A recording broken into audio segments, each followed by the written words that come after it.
Ó, vinde fiéis, triunfantes e alegres, sim, vinde a Belém, já movidos de amor. Nasceu vosso Rei, o Messias prometido. Ó, vinde, adoremos. Ó, vinde, adoremos. Ó, vinde, adoremos ao nosso Senhor.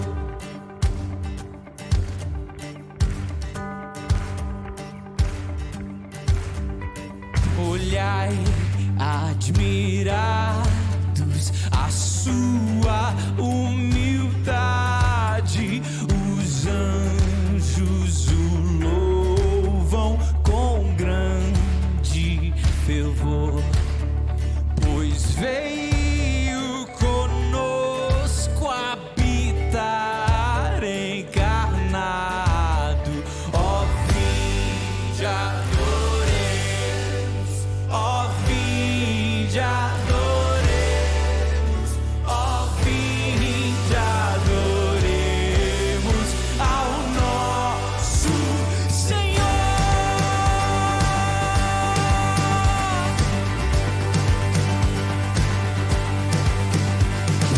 Nós das alturas celestes baixando em forma de servo, se fez por amor, e em glórias a vida nos dá sempre eterna. Ó, vinde, adoremos. Ó, vinde, adoremos. Ó, vinde, adoremos ao nosso Senhor.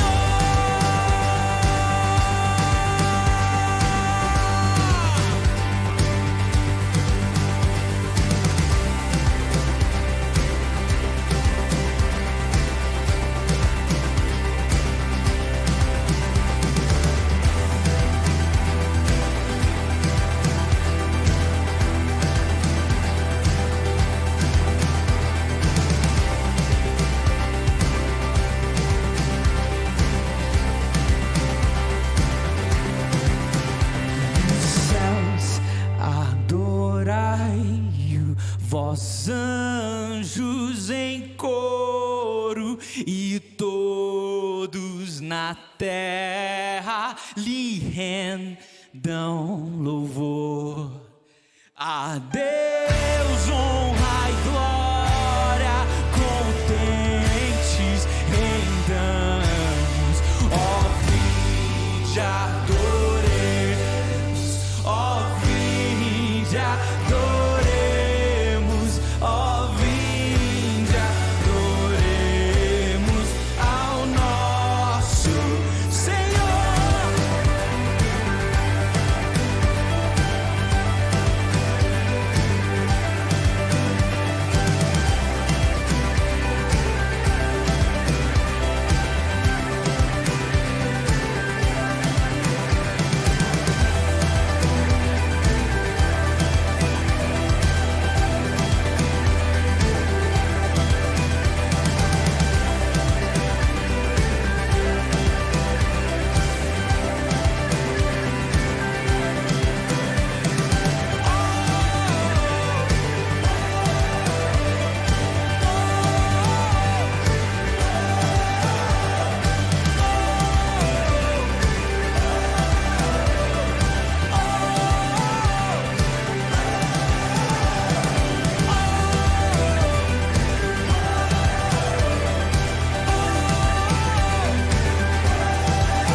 Meus queridos ouvintes, queremos dar as boas-vindas a todos aqueles que nos assistem nesse momento, iniciando aqui a série de trabalhos em gratidão a Deus pelo 43º aniversário da nossa igreja.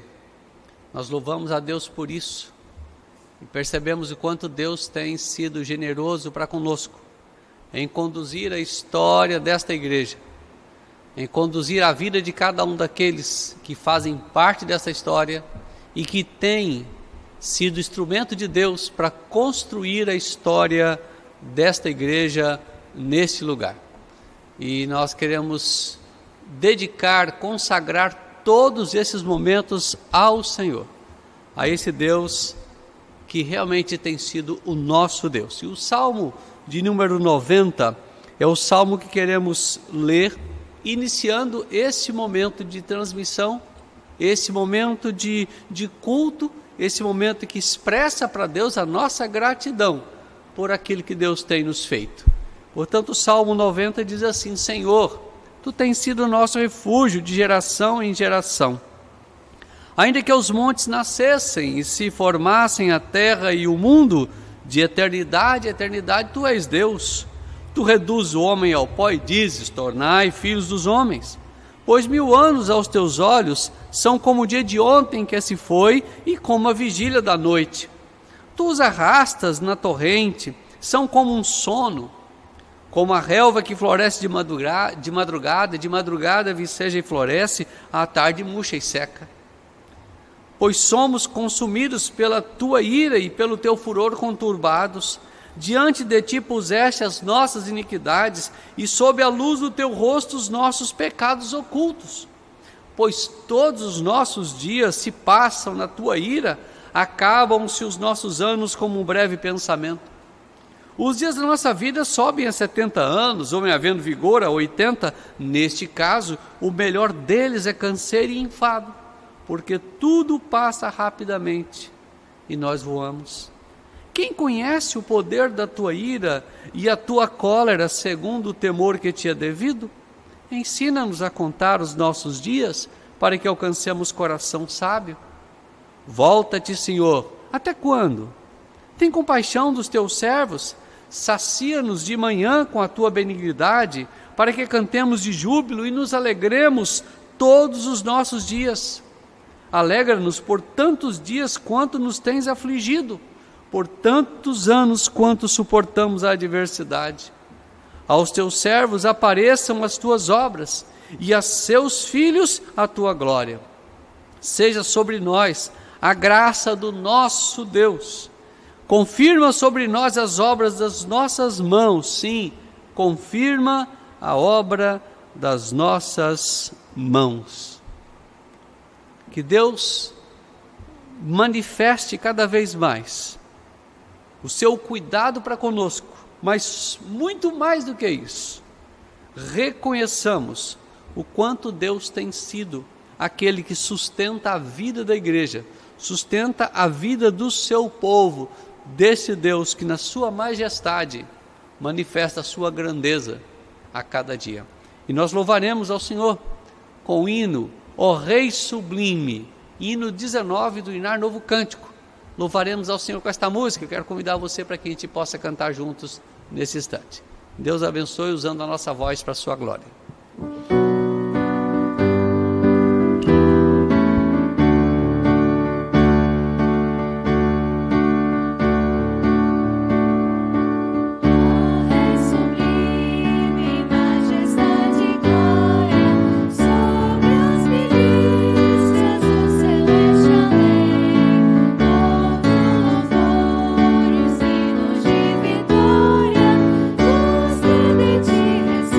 Recebem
soberano Pai,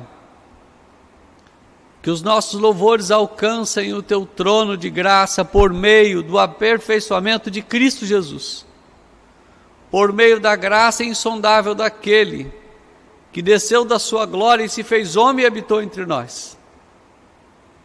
Deus, tu és o Rei dos reis e o Senhor dos senhores. E portanto queremos, ó Deus, honrar o Senhor, glorificar o Senhor, por meio, ó Deus, desses momentos, nesse final de semana, para dizer para Ti, ó Deus, que nós queremos e desejamos e lutamos por servir ao Senhor cada dia melhor. E como igreja reconhecendo, ó Deus, a majestade do Senhor, que sustenta a vida desta igreja em mais um ano de vida. Queremos, ó Deus, dedicar esses momentos e pedir ao Senhor, Pai, aceita o nosso louvor, aceita, ó Deus, a nossa manifestação de reconhecimento da Tua grandeza, e que tudo isso seja para a glória do Teu nome, em nome de Jesus. Amém, Senhor Deus, amém. Queridos, a palavra de Deus, conforme o texto que lemos, no Salmo 90, nós lemos o verso 7 e 8, que diz assim: pois somos consumidos pela Tua ira e pelo Teu furor conturbados, diante de Ti puseste as nossas iniquidades, e sob a luz do Teu rosto os nossos pecados ocultos.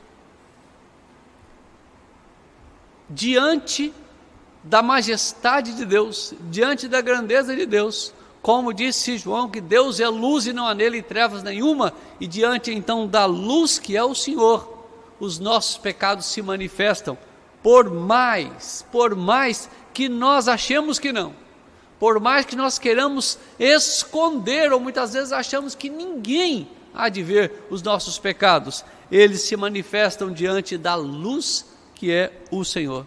É por isso que o salmista, na sua experiência extraordinária, o salmista Davi, no Salmo 32, ele diz assim: bem-aventurado aquele cuja iniquidade é perdoada e cujo pecado é coberto. Bem-aventurado o homem a quem o Senhor não atribui iniquidade e cujo espírito não há dolo. Enquanto calei os meus pecados, envelheceram os meus ossos, pelos meus constantes gemidos todo o dia. Pois a Tua mão pesava dia e noite sobre mim, e o meu vigor se tornou em sequidão de estio. Confessei-te o meu pecado, e a minha iniquidade não mais ocultei. Disse: confessarei ao Senhor as minhas transgressões, e Tu perdoaste a iniquidade do meu pecado. Veja o que o texto diz: enquanto calei os meus pecados, envelheceram os meus ossos pelos meus constantes gemidos todo dia. Enquanto escondi o meu pecado, enquanto calei em confessá-lo, enquanto emudeci diante do Senhor, e é isso que o salmista quer dizer, enquanto eu guardei no coração, meu querido irmão, meu querido ouvinte, não adianta você esconder os seus atos horrendos, porque a luz de Deus, o Deus que é luz, diante da sua majestade, diante da sua santidade, nada fica oculto. Reconheça o seu pecado, coloque-o diante de Deus, e por meio de Cristo Jesus, receba a confissão, receba o perdão, confessando ao Senhor e entregando ao Senhor. E é isso que a palavra de Deus nos diz, que se nós confessarmos, Ele é fiel e justo para nos perdoar. Cantaremos esta música em sentido de oração ao Senhor.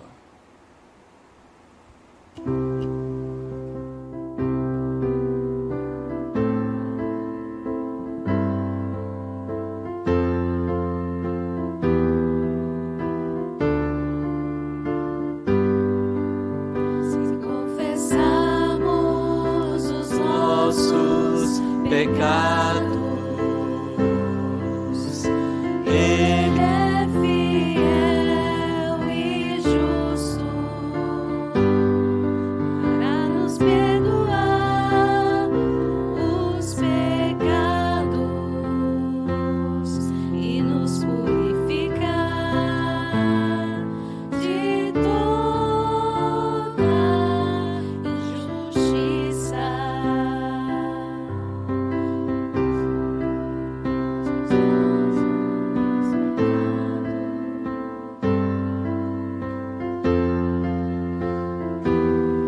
nós queremos colocar diante do Senhor tudo aquilo que temos feito, tudo aquilo, ó Deus, que porventura, nesses instantes, nós temos cometido. Quem sabe pensamentos maus, quem sabe, ó Deus, propósitos impuros, quem sabe, ó Deus, uma inveja que cala lá no coração, quem sabe o orgulho, a soberba que em alguma medida, ó Deus, se manifesta diante de alguma circunstância. Ó Deus, quebranta os nossos corações cada dia. Ó Deus, torna os nossos corações ensináveis, humildes, reconhecendo a grandeza do Senhor e reconhecendo a nossa necessidade do Senhor. Nos perdoe, nos purifique, nos limpe, nos lave, nos faça, Deus, cada dia mais alvo do que a neve. Para que, ó Deus, esperar a volta de Cristo seja uma atitude, uma manifestação, uma demonstração de fé da nossa parte, ó Deus, de que aguardamos ansiosamente a volta de Cristo, porque temos buscado uma vida de santidade e a vida de pecado nos incomoda, nos frustra e nos deixa tristes. Ajuda-nos, ó Deus. Vem tomar o nosso coração para o Senhor cada dia, em submissão, em rendição ao Senhor, e de forma piedosa conduzirmos a nossa vida para a glória do Senhor, em nome de Jesus. Amém, Senhor Deus. Amém. Queridos, louvaremos ao Senhor ainda neste momento. Cantaremos 2 músicas, Maranata, e na sequência cantaremos que o nosso Deus, Ele é exaltado. Louvemos ao Senhor com essas 2 músicas.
Meus queridos, louvamos a Deus porque nós podemos, bem dizê-lo, ter a oportunidade de partilhar a palavra, de ouvir a palavra. E nesse 43º aniversário, de uma maneira inédita para a realidade da nossa igreja, temos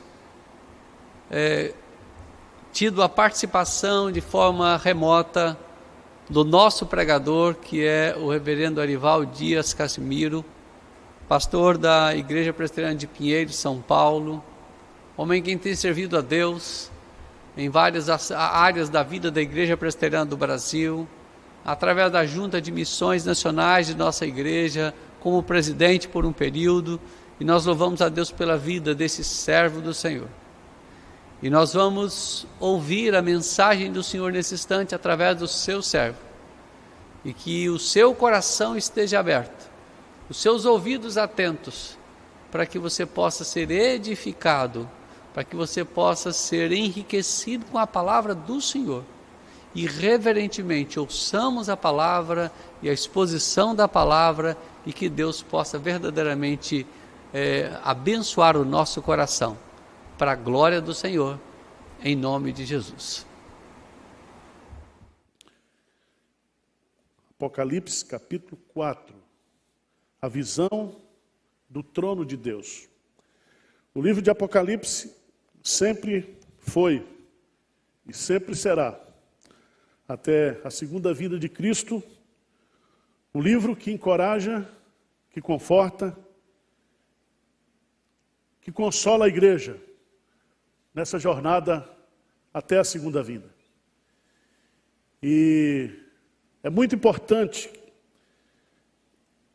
nós meditarmos na doutrina da soberania de Deus e ver nessa doutrina as implicações práticas que ela tem para a nossa vida. Ou seja, vamos fazer uma leitura da história presente, daquilo que está acontecendo hoje no Brasil e no mundo, a partir do trono de Deus. Porque o trono de Deus governa a história. Amém? E nós queremos, talvez até, trazer uma mensagem profética nessa manhã aqui. Eu não sou profeta, os profetas já passaram, mas a partir do momento que você expõe a palavra de Deus, você está expondo a profecia. E Apocalipse diz que o espírito da profecia é Jesus Cristo. E Ele é que deve ser glorificado dessa manhã. Diz aí, acompanhe por favor, Apocalipse capítulo 4. Depois dessas coisas olhei, e eis não somente uma porta aberta no céu, como também a primeira voz que ouvi, como de trombeta, ao falar comigo, dizendo: sobe para aqui, e te mostrarei o que deve acontecer depois dessas coisas. E imediatamente eu me achei em espírito, e eis armado no céu um trono, e no trono alguém sentado. E esse que se acha assentado é semelhante no aspecto à pedra de jaspe de sardônio, e ao redor do trono há um arco-íris, semelhante ao aspecto à esmeralda. Ao redor do trono há também 24 tronos, e assentado neles 24 anciãos, vestidos de branco, em cujas cabeças estão coroas de ouro. Do trono saem relâmpagos, vozes e trovões, e diante do trono ardem 7 tochas de fogo, que são os 7 Espíritos de Deus. Adiante do trono, um como que mar de vidro, semelhante ao cristal, e também no meio do trono e à volta do trono 4 seres viventes, cheios de olhos por diante e por detrás. O primeiro ser vivente é semelhante a leão, o segundo semelhante a novilho, o terceiro tem rosto como de homem, e o quarto ser vivente é semelhante à águia quando está voando. E os 4 seres viventes, tendo cada um deles respectivamente 6 asas, estão cheios de olhos ao redor e por dentro. Não tem descanso nem de dia nem de noite, proclamando: Santo, Santo, Santo é o Senhor Deus, o Todo-Poderoso, aquele que era e que é e que há de vir. Quando esses seres viventes derem glória, honra e ações de graças ao que se encontra sentado no trono, ao que vive pelos séculos dos séculos, os 24 anciãos prostrar-se-ão diante daquele que se encontra sentado no trono, adorarão o que vive pelos séculos dos séculos e depositarão as suas coroas diante do trono proclamando: Tu és digno, Senhor, e Deus nosso, de receber a glória, a honra e o poder, porque todas as coisas tu criastes, sim, por causa da tua vontade, vieram a existir e foram criadas. No versículo 1 do capítulo 5, vi na mão direita daquele que está sentado no trono um livro, escrito por dentro e por fora, de todo selado com 7 selos. Amém. Eu quero dizer para você, meu irmão, minha irmã que está nos ouvindo,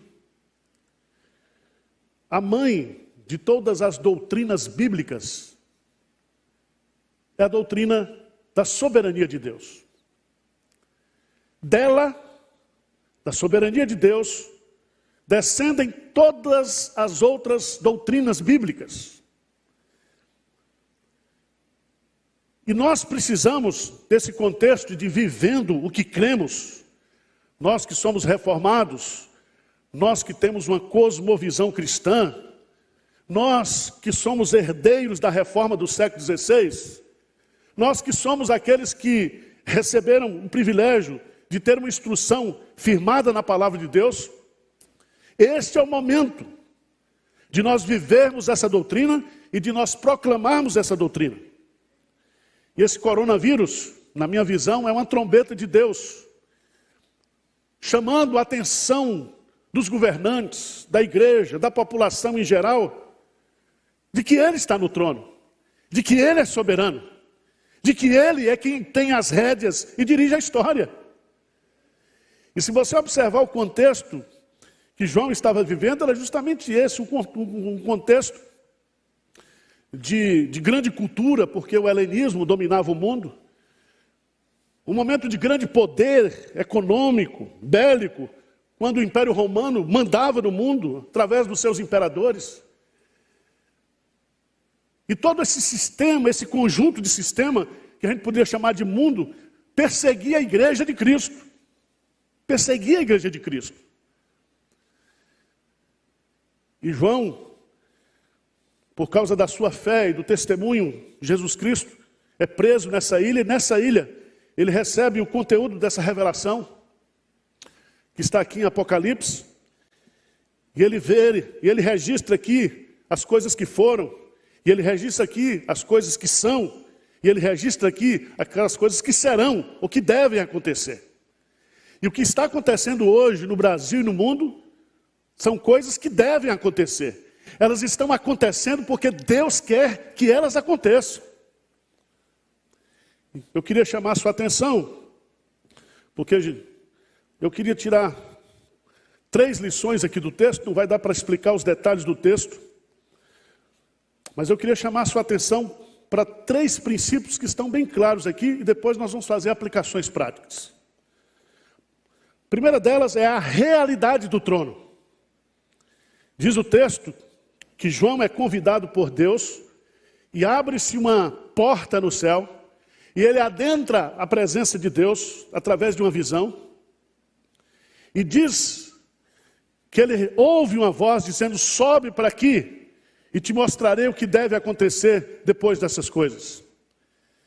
E veja no versículo 2 que imediatamente ele se acha em espírito. E a primeira coisa que ele vê no céu é um trono. Um trono.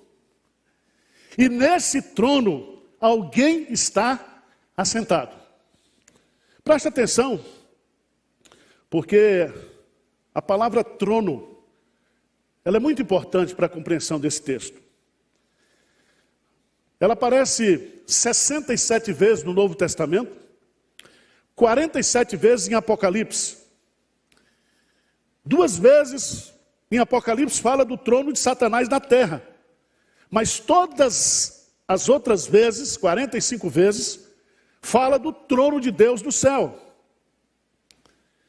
E é tão interessante, porque só nesse capítulo 14, nesse capítulo 4, 14 vezes aparece a palavra trono. E quem está assentado nesse trono é o próprio Deus, que não é descrito aqui com características humanas, com atributos teológicos, mas é descrito aqui como uma pedra de jaspe e de sardônio. E aqui a descrição é de que Deus é luz. E a ideia aqui é de que Ele é santo e de que Ele é justo. Porque o jaspe brilhante representa a santidade de Deus. E o sardônio vermelho, encarnado, significa a sua justiça. A sua justiça. Então presta atenção, aqui está toda a filosofia da história. Se nós desejamos compreender o que é a história humana, o texto está nos ensinando que o que acontece na história é determinado por aquele que está sentado no trono. E diz mais,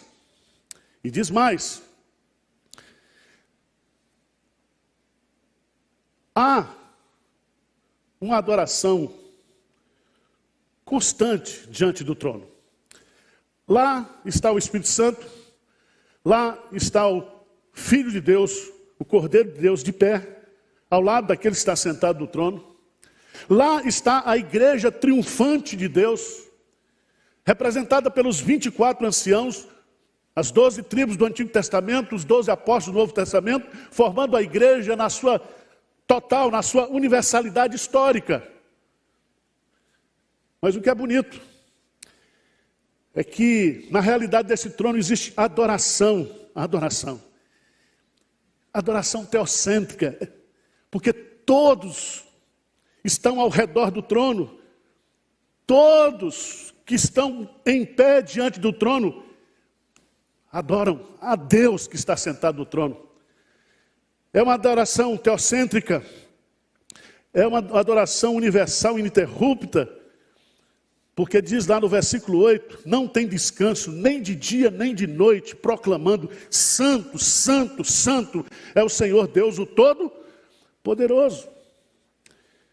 É uma adoração teológica, porque se fundamenta no conhecimento de Deus, e Jesus diz que a base da adoração cristã, da verdadeira adoração, é o conhecimento. Nós adoramos e que conhecemos, e quanto mais no céu nós conhecemos Deus, quanto mais há conhecimento de Deus na presença dEle, mais adoração há. É uma adoração prática, porque exige santidade, humildade e rendição. Veja lá no texto, que a igreja, representada pelos 24 anciãos, se prostram diante daquele que está assentado no trono, e diz que eles depositam as suas coroas diante do trono. O que significa isso? Eles estão dizendo, Senhor, se nós somos igreja vitoriosa, se nós somos igreja triunfante, é por causa da tua soberania. Agora, meus amados irmãos, há um terceiro aspecto, a realidade do trono, a adoração no trono, mas há o poder do trono. Eu quero focar rapidamente aqui, porque aquele que está sentado no trono, que é Deus, veja no capítulo 5, versículo 1, que diz lá, vi na mão direita daquele que estava sentado no trono, um livro escrito por dentro e por fora, de todo selado, com 7 selos. E esse livro aqui é o livro dos acontecimentos futuros. Ele está selado, mas ele está escrito por dentro e por fora. E o abrir esse selo e ao desenrolar esse pergaminho, os fatos da história acontecerão. Mas eu queria chamar a sua atenção, porque ninguém, nem no céu, nem na terra, nem debaixo da terra, foi achado digno de abrir o livro de desatar os selos.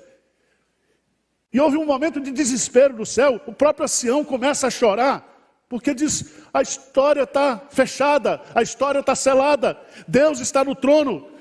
Mas quem é que vai comandar a história? Quem é o Senhor da história? Quem é o executor da história? Diz o texto sagrado, versículo 7. Veio, pois, e tomou o livro da mão direita daquele que estava sentado no trono. E quando tomou o livro, os 4 seres viventes, os 24 anciãos, prostraram-se diante do Cordeiro, tendo cada um deles uma harpa e taças de ouro cheias de incenso, que são as orações dos santos. E aí entoa-se um cântico de adoração e de louvor, porque ao Cordeiro de Deus, ao Filho Jesus Cristo, é dada a honra, a glória, o louvor, porque somente Ele é digno de desatar os selos e de abrir o livro. Preste atenção, aqui nós temos o poder do trono. Tudo que acontece na história humana está no controle de Deus. Deus reina soberanamente. Nada acontece na terra sem a permissão de Deus. Eu queria que você abrisse sua Bíblia no Salmo 103, versículo 19. 103, versículo 19. Diz assim: nos céus estabeleceu o Senhor o seu trono, e o seu reino domina sobre tudo. Está estabelecido o reino de Deus, e Ele reina sobre tudo e sobre todos. Quando Jesus começa a desatar os selos, algumas revelações são feitas, e a primeira delas é que enquanto Jesus não voltar, nesse período entre a primeira vinda e a segunda vinda, haverá no mundo, na terra, na história humana, violência, haverá fome, haverá peste perniciosa, mortandade. Juízos de Deus virão sobre a história durante esse percurso. Ainda não é o fim. E ele usa aqui a figura das 7 trombetas. E as 7 trombetas justamente são usadas para avisar o povo de Deus, para avisar a população que no céu está o nosso Deus e tudo faz como lhe agrada.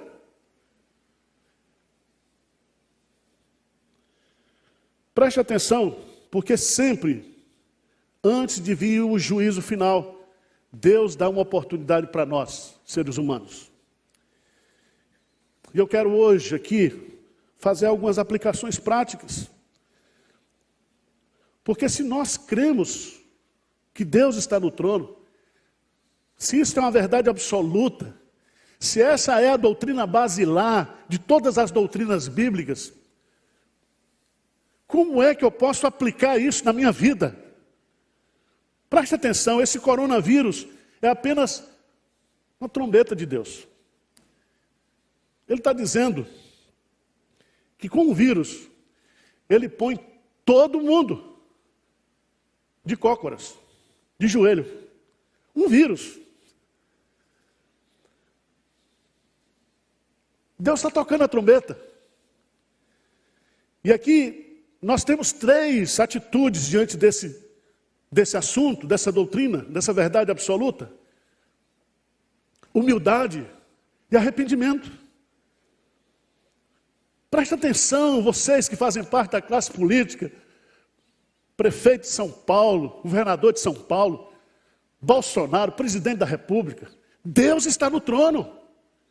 O poder que vocês têm é derivado. Deus pôs vocês e Deus pode tirar vocês a qualquer momento. É necessário se curvar diante de Deus, é necessário colocar a boca no pó.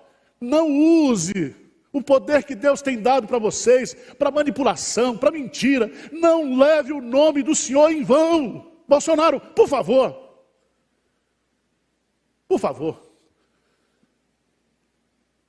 Vocês políticos, parem de roubar. Parem de roubar. Não vai ter mais o que roubar. Deus está no trono. E diz o trono de Deus, ele é firmado em santidade e justiça. E vocês olhem para todos aqueles políticos que saquearam a nossa nação, que roubaram a nossa nação, que fizeram fortuna e não têm o prazer e o privilégio de desfrutar. E o pior é que se vocês não se arrependerem, se não houver um arrependimento, exige o juízo eterno, o castigo eterno. É tempo de quebrantamento, é tempo de arrependimento. Vocês da classe juristas, juízes, desembargadores, vocês precisam se curvar diante daquele que é o juiz supremo de toda a terra, e ele julga com justiça. Com justiça. Vai uma palavra para a igreja. Nós precisamos ter humildade, arrependimento. Essas falsas igrejas, esses falsos pastores, que roubam a população, que mentem em nome de Deus, que falam, cometendo estelionato espiritual, enganando a população, mentindo, fabricando sinais, milagres, construindo impérios com mentiras. Deus está no trono. Deus está no trono. Nós, igreja, precisamos nos humilhar, precisamos de arrependimento. Das 7 cartas que Deus escreveu, que Jesus escreveu para as igrejas do Apocalipse, sempre a mensagem era essa: arrependei-vos. Arrependei-vos. A classe científica, a ciência que expulsou Deus, que substituiu Deus por uma teoria, uma hipótese. Vocês estão de cócoras, porque com todo o conhecimento que vocês têm, com tantas universidades, com tanta tecnologia, com tudo que vocês têm, vocês não conseguem. Vocês médicos, cientistas, infectologistas, se acham deuses. Mas Deus está aqui, Ele reina. Um dos testemunhos mais bonitos que eu vi e recebi ontem, de um médico de 36 anos na Itália, ateu, e cuidando das pessoas no desespero, ele começou a entender que Deus existe. E ele com seus colegas, vendo a fabilidade do conhecimento, dos recursos, as pessoas morrendo, eles então desesperadamente se curvam diante de Deus. A ciência precisa reconhecer. Veja que ao Senhor pertence. Veja lá no versículo 12 do capítulo 5. Digno é o Cordeiro que foi morto de receber o poder, a riqueza e a sabedoria. Presta atenção, não existe sabedoria fora de Deus. Todo conhecimento científico verdadeiro, toda pesquisa parte de algo que Deus já fez, já está criado.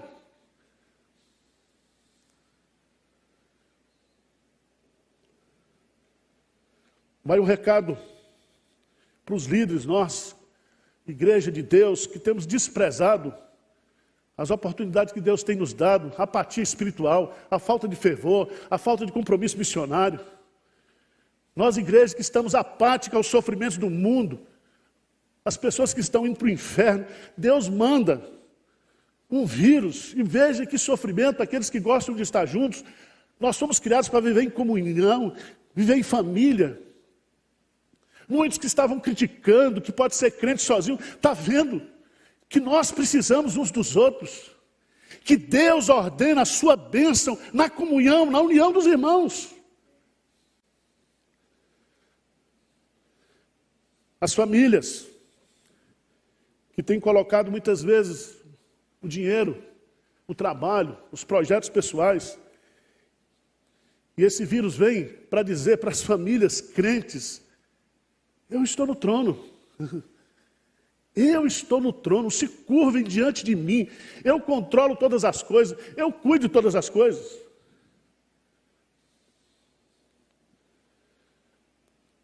Segunda implicação, meus amados irmãos, da doutrina da soberania de Deus. Deus está no trono, vamos nos humilhar, vamos nos arrepender. Mas a segunda coisa que eu queria observar nesse texto é que só existe esperança para nós, porque Deus está no trono. E a única coisa que pode influenciar o trono de Deus são as orações da igreja. Se a igreja se reunir para orar, a gente mata esse vírus aí em 24 horas. Se a igreja, se o meu povo que se chama pelo meu nome, se humilhar e orar, e se converter dos seus maus caminhos, eu ouvirei dos céus, sararei a sua terra, e perdoarei os seus pecados. Veja, por favor, lá em Apocalipse capítulo 5, versículo 8. E aqui eu falo para esses calvinistas aí, de gabinete, calvinista teórico, incrédulo, muitos não são convertidos, que ensinam a doutrina da soberania de Deus, desconectada com o poder da oração. Vocês precisam reestudar e rever a teologia de vocês. Veja no texto, versículo 8, e quando tomou o livro, os 4 seres viventes, os 24 anciãos, prostraram-se diante do Cordeiro, em adoração, tendo cada um deles uma harpa, para louvar, para adorar, e taças de ouro cheias de incenso, que são o quê? As orações dos santos. Vamos para o capítulo 8. Capítulo 8, no 7º selo. 7º selo. Veio, versículo 3, veio outro anjo e ficou de pé junto ao altar, com um incensário de ouro, e foi-lhe dado muito incenso para oferecê-lo, com as orações de todos os santos sobre o altar de ouro que se acha diante do trono. Veja bem, meu irmão, Deus está sentado no trono, comandando a história. Jesus Cristo está de pé, à direita de Deus. O Espírito Santo está presente. A Trindade está reinando.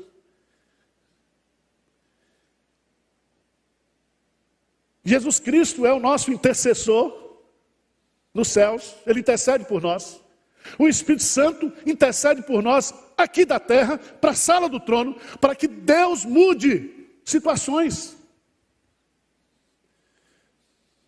Preste atenção, nós podemos como igreja experimentar o grande avivamento, porque o avivamento nada mais é do que nós voltarmos para a soberania de Deus.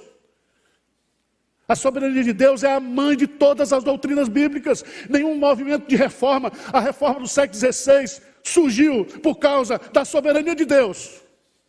Todos os movimentos de reavivamento têm como pilar a soberania de Deus. Charles Spurgeon, ele disse, a doutrina do avivamento é a onipotência de Deus. Porque tirando a onipotência de Deus, nós só ficamos com a soberba do homem. O homem querendo o lugar de Deus. E Deus está no trono.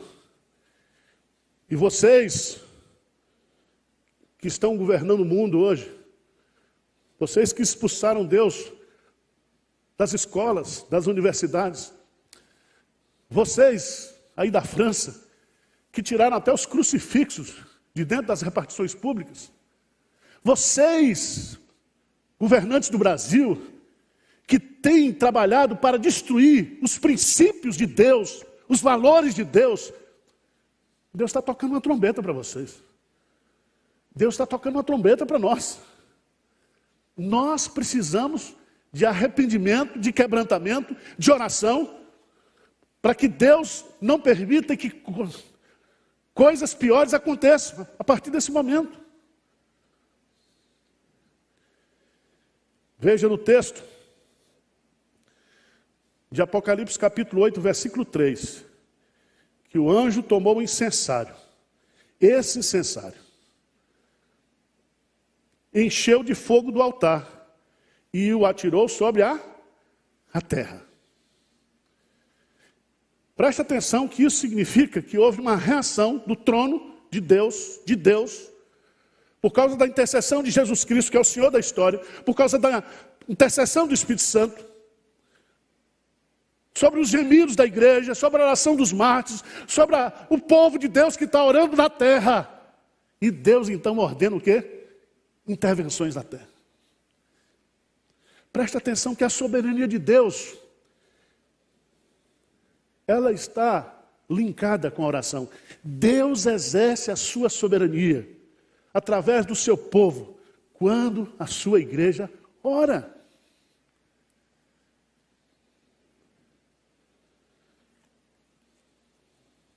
Eu quero convidar você, e eu estou fazendo um apelo a todos os nossos campos missionários, aqueles colegas pastores que eu tenho acesso, e que a partir de hoje, até a semana que vem, quando dura a quarentena aqui da cidade de São Paulo, segundo o nosso prefeito, vai até o dia 7, com possibilidade de mudança.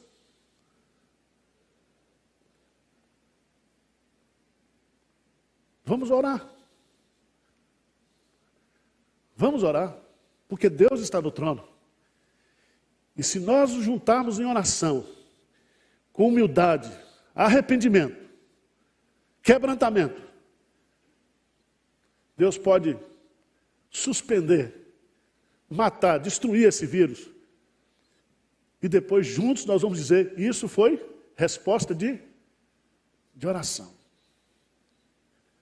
De oração. Lembre-se, meu irmão, antes da taça da ira dos flagelos de Deus, veio a trombeta dizendo, arrependam-se. É tempo de arrependimento, é tempo de quebrantamento. Se eu pudesse, eu chamaria o povo para orar nas praças. Mas está proibido ajuntamento, né? Ajuntamento. O diabo é tão desgraçado que até isso, né? Está no controle de Deus. Mas nós podemos nos unir em oração. Olhando para o Papa Francisco ontem, na Praça do Vaticano. Se eu pudesse falar com Francisco, eu ia dizer, Francisco, vocês colocaram a instituição no trono que não é de vocês. O trono é de Deus. E apesar de vocês cristãos da Itália serem 70% da população italiana, não há quebrantamento.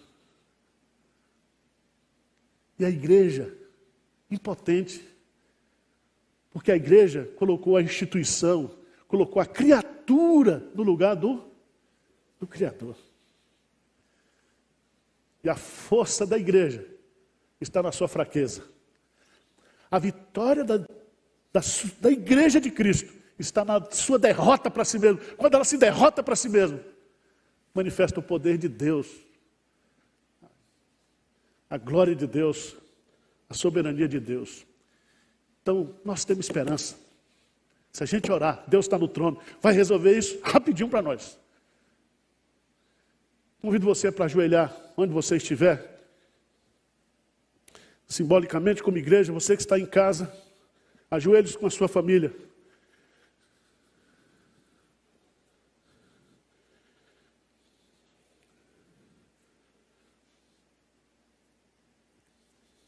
Senhor Deus, nós estamos diante do Teu trono. Trono de santidade. Trono de justiça. Mas trono também da aliança, da graça, da misericórdia. E o Senhor nos diz que se nós nos achegarmos a Ti, Senhor, com todo o nosso coração, reconhecendo as nossas fraquezas, os nossos erros, os nossos pecados, nós temos aí o sumo sacerdote, que nos conhece, que intercede por nós, que sabe das nossas fraquezas. Pai, na tua justiça, lembra da tua misericórdia, Senhor. Olha para esses idosos que estão morrendo. Olha, ó Deus, para esses médicos que estão sendo contaminados. Olha, ó Deus, para a população carente, favelada de São Paulo, do Brasil, que pode ser dizimada por falta de estrutura sanitária, por falta de estrutura médica. Pai, tem misericórdia nesse momento. Tu és o Deus da história. Reivindica, Senhor, a tua glória, a tua soberania nesse momento. Quebranta, ó Deus, as autoridades constituídas, o nosso governador, o nosso presidente, nosso prefeito, os nossos vereadores, deputados, Câmara Federal. Pai, tem misericórdia de nós, Pai. Tem misericórdia, Senhor. Olha para a tua igreja. Usa esse momento especial para trazer juízo para a cabeça da igreja, arrependimento, quebrantamento, que haja um avivamento, Senhor, genuíno na igreja evangélica brasileira nesse momento. Faz isso, Senhor. Faz isso por amor do teu nome. Faz isso por amor da tua glória. Faz isso porque, se o Senhor não fizer, nós não temos outra alternativa. O Senhor é a nossa única chance. Nós não temos para quem recorrer, para onde recorrer. Nós somos impotentes diante dessa situação. Tem misericórdia de nós. Nos ajude, nos abençoe. Levanta o teu povo essa semana para orar, para buscar a tua face, para se quebrantar e para receber de ti a cura e a restauração espiritual. E depois, juntos, nós daremos glória ao teu nome aqui e para sempre na eternidade. Nós oramos humildemente, em nome de Jesus. Amém.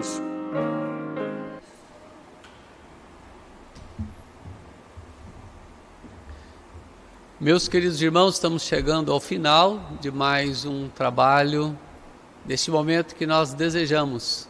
O fato que Deus continue penetrando o coração da sua igreja, do seu povo, daqueles que vão, quem sabe futuramente, acessar esta mensagem. Que Deus abençoe ricamente a sua vida. E nós, como igreja, neste 43º aniversário da primeira igreja protestante de Porto Velho, somos muito gratos a Deus por isso. E pela oportunidade de ter conosco o reverendo Arival, que bondosamente nos atendeu para que pudéssemos dar suporte nesses momentos do culto que estamos prestando ao Senhor. Portanto, queremos convidá-lo a estar conosco amanhã. Estará disponível a transmissão às 10 horas da manhã, para que a partir das 10 horas você possa assistir aí da sua casa, acompanhar e fazer deste momento um momento de culto ao Senhor. E também no domingo, às 19 horas, estaremos presencialmente no templo, mas também transmitindo pelo Facebook e pelo YouTube. E você pode também acessar e também convidar outros, mandando o link para outros amigos, outras pessoas que você gostaria também que eles fossem abençoados por Deus por meio do culto, por meio das mensagens, por meio da leitura da palavra, das músicas que estão sendo cantadas. Tá? Queremos vê-lo, pela graça do Senhor, e assim convidamos e desejamos todos que Deus lhes abençoe ricamente, em nome de Jesus.